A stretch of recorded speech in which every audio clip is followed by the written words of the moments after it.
तारदाळकरांच्या एकजुटीसमोर CETP निर्णय मागे. आमदार राहुल आवाडेंची स्पष्ट ग्वाही.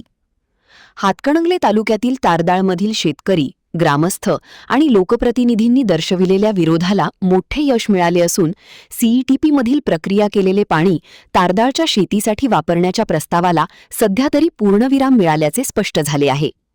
ग्रामस्थांच्या वाढत्या विरोधानंतर शनिवारी आमदार राहुल आवाडे यांनी तारदाळ ग्रामस्थांशी चर्चा केली आणि तारदाळकरांची इच्छा नसेल तर सीईटीपीचे पाणी गावच्या शेतीला दिले जाणार नाही अशी स्पष्ट ग्वाही दिली.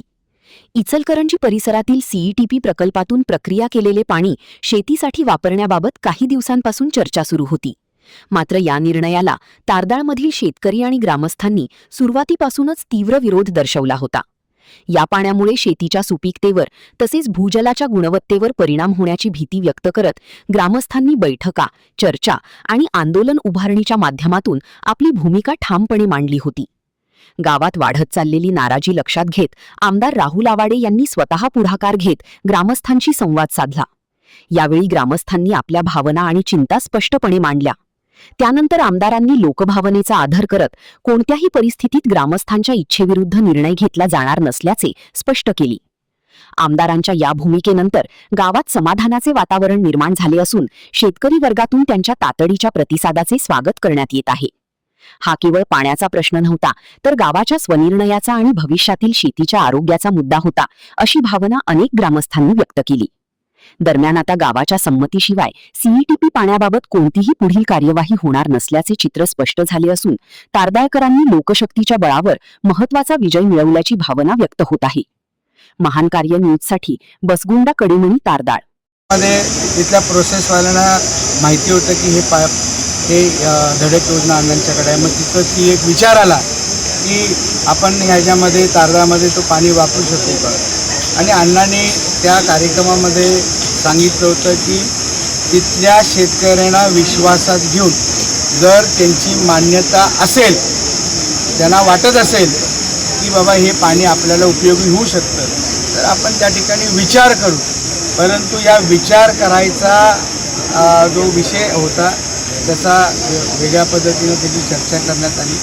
परंतु त्यानंतरच्या ज्या बातम्या आल्या त्यानंतर तारदाळ गावामध्ये तमाम शेतकऱ्यांना ते पाणी नको आहे. कुठलीही जबरदस्ती नाही आहे. पाणी हा विषय अतिशय जिव्हाळ्याचा विषय असल्यामुळे जबरदस्ती हा विषय कधीच होऊ शकत नाही. आणि तो प्रोसेसचं पाणी आहे, ते काही जबरदस्ती पाणी येणार आहे असं काही विषय नाही. कुठलेही बोर, विहिरी किंवा पिण्याचं पाण्याचं स्रोत हे खराब होईल अशी कुणाची मानसिकता आहे. प्रकाश आवाडे साहेबांचा विषय,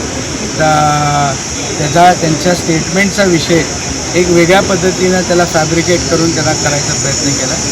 ते काय असाच चुकीचं आहे. गावातल्या लोकांच्या बरोबर आम्ही आहोत, शेतकऱ्यांच्या बरोबर आहोत, गावाच्या विकासाबरोबर आहोत ही खात्री ही या परिसराचा आमदार म्हणून या ठिकाणी आपल्याला.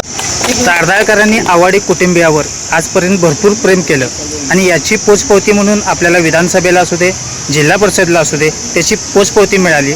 पण तारदाळकरांचा असा आक्षेप आहे की माजी मंत्री प्रकाश आवाडे यांनी आम्हाला विश्वासात न घेता हे भूमिका मांडली. याकडे तुम्ही कसं बघताय? नाही, तिथल्याच एका व्यक्तीने तारदाळचा विषय तिथं पुढं आणला की असं पाण्याचा विषय तिथंच प्रोसेस आहे. मी माहिती घेतली, त्यामध्ये तिथल्या लोकांना लागणार असेल तर ती अशी एवढीच चर्चा झाली.